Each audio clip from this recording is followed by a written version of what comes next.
आज की वीडियो में बात करेंगे ऑपरेटर्स। ऑपरेटर्स कौन कौन से होते हैं पाइथन के अंदर। Operators perform an operation over there operands and give value as a result. Operators क्या होते हैं? जो ऑपरेंड्स के ऊपर ऑपरेशन परफॉर्म करते हैं और रिजल्ट देते हैं, एक वैल्यू के रूप में एक रिजल्ट मिलता है हमें। जैसे ऑपरेंड्स क्या हो गए हमारे, जिनके ऊपर ऑपरेशन परफॉर्म हो रहा है। यानी कि अगर जैसे ऑपरेटर के टाइप पे पहला अर्थमेटिक ऑपरेटर, जिसमें हमने लिया एक्स की वैल्यू 9, वाई की 3, तो x प्लस वाई ऑपरेंड क्या हुआ इसमें, x और y। ऑपरेशन कौन सा हुआ, प्लस। तो ये प्लस फिर एडिशन के लिए, तो x प्लस वाई करेंगे तो क्या आएगा 12। x माइनस वाई यानी कि सब्ट्रैक्शन करेंगे। ये कमेंट हो गया। जैसे हमें डिफाइन करने, कमेंट्स क्या है, कमेंट्स क्या होता है, डिस्क्राइब करने के लिए कि क्या इस लाइन में हो रहा है। तो x माइनस वाई सब्ट्रैक्शन यानी कि 6 आएगा। x मल्टीप्लाई वाई करेंगे तो 27 आएगा। x डिवाइड बाई वाई करेंगे 3 आएगा। x मॉडुलस वाई करेंगे तो क्या आएगा हमारा 0, क्योंकि हम 3 से 9 को 3 से डिवाइड करेंगे तो हमारा जो है रिमाइंडर क्या आएगा 0। तो modulus reminder 0। x floor division operator y, ये फ्लोर डिवीज़न ऑपरेटर होता है डबल स्लैश वाला। यानी कि हमारा क्वोशंट क्या होएगा, तो 3 3 जा 9 यानी कि ऊपर 3 आएगा तो क्वोशंट क्या आएगा हमारा 3। एक्स फ्लोर डिवीज़न y क्या आएगा हमारा 3। एक्स एक्सपोनेंट ऑपरेटर होता है ये, मल्टीप्लाई मल्टीप्लाई, एक मल्टीप्लाई हो गया तो मल्टीप्लिकेशन हो गया।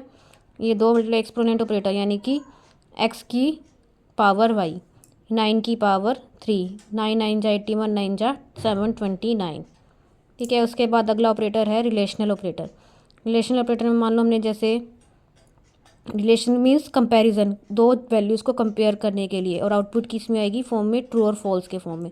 जैसे मान लो x is equal to Boolean value आएगी ट्रू और फॉल्स, तो वही पता लग गया ना आपको। x is equal to 4, y equal to 6 है तो ग्रेटर देन का सिंबल लगाएंगे। 4 इज़ ग्रेटर देन 6, नहीं false. Less than true, double equal false, not equal true. Equal ही नहीं है, जब नॉट इक्वल कह रहे हैं तो सही बात कह रहे हैं। x is less than equal to y, less than है, हाँ लेस देन या इक्वल टू, लेस देन है तो ट्रू, ग्रेटर देन नोट तो फॉल्स। तो रिलेशनल ऑपरेटर क्या है, कंपेयर करने के लिए होता है, कंपैरिजन करने के लिए दो वैल्यूज़ को। इसके बाद है लॉजिकल ऑपरेटर। लॉजिकल ऑपरेटर कौन कौन से हमारे, एंड, और नोट। ये भी दो वैल्यूज़ के ऊपर होते हैं। दोनों की वैल्यू, मान लो एक की वैल्यू फॉल्स हुई तो आउटपुट क्या आएगी, फॉल्स। एंड के केस में अगर एक वैल्यू ट्रू आई तो क्या आएगी, ट्रू, क्योंकि फॉल्स और नोट में नोट ट्रू, किसी के आगे ट्रू के आगे नोट लगा देंगे तो फॉल्स ही आएगा। तो इसमें क्या आएगा, जैसे मान लो एंड ऑपरेटर लगाया, ए एन डी कैपिटल में आएगा क्योंकि एंड ऑपरेटर है ना। 10 इज़ ग्रेटर देन 25, ये हो गया हमारा फॉल्स। ऐसे ही 25 इज़ लेस देन 10, ये भी फॉल्स। तो false plus false, and means plus, and means multiply, and means multiply, और मीन्स प्लस। तो and means multiply, false multiply false यानी कि 0 मल्टीप्लाई 0 यानी कि फॉल्स, तो आउटपुट क्या आएगी हमारी फॉल्स। ऐसे इसमें ये फॉल्स और ये फॉल्स, तो आउटपुट क्या आएगी, फॉल्स प्लस फॉल्स यानी कि 0 प्लस 0, आउटपुट क्या आएगी फॉल्स। ऐसे ही नोट ट्रू, ट्रू के आगे नोट लगा दिया तो हमारा क्या आएगा false.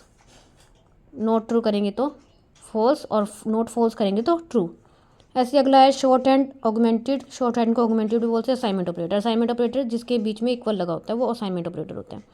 A is equal to a plus b, a is equal to a minus b, यानी कि ए की वैल्यू में अपडेट हो रहा है ए प्लस बी, जो ए की वैल्यू है प्लस बी कर देंगे।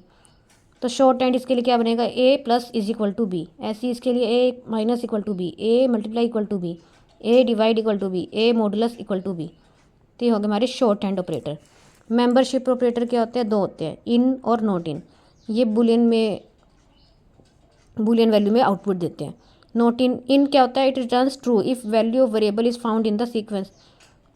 अगर सीक्वेंस में मिल गई तो हमारी ट्रू आएगी, अगर नहीं मिली तो फॉल्स आएगी। जैसे print H in hello, H है एज इट इज़, एच यही लिखा हुआ है तो आउटपुट क्या आएगी ट्रू। अगर स्मॉल एच यहाँ लिखा होता, स्मॉल एच, इसमें स्मॉल एच है नहीं तो फॉल्स आता। ऐसे ई नॉट इन हेलो, तो ये क्या आएगा हमारा ट्रू, क्योंकि कैपिटल ई इसमें नहीं है तो यानी कि ये सही बात है, ट्रू। इसके बाद नेक्स्ट है हमारा आइडेंटिटी ऑपरेटर। आइडेंटिटी ऑपरेटर भी दो होते हैं। आइडेंटिटी यानी कि दो वैल्यूज़ को कंपेयर करने के लिए ही होता है, सेम वही बूलियन वैल्यू रिजल्ट आउटपुट देगा।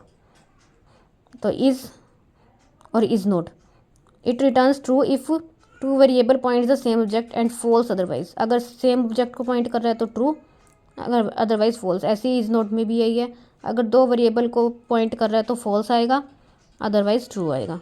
तो मान लो example a is equal to 10, b is equal to 10 और आईडी ए और आईडी ऑफ बी, दोनों की लोकेशन, दोनों का एड्रेस सेम है। Print a is b, ID और आईडी प्रिंट करवा दी, ए और बी इक्वल है ना, ए इज़ बी है, हाँ जी है, तो ट्रू। अगर a is equal to 10, b is equal to 12 होता तो ए इज़ बी नोट। और ऐसे ही अगर इज़ नोट लगाएंगे, ए इज़ नोट बी और ए की वैल्यू 10 है और बी की वैल्यू 10 है, तो यानी कि ये फॉल्स आएगा क्योंकि ए इज़ बी है, ए की वैल्यू 10 और बी की वैल्यू 10 है। अगर हम इसमें इज़ नोट लगा देंगे तो यहाँ पे क्या आएगी हमारी आउटपुट फॉल्स। आज की वीडियो में इतना ही।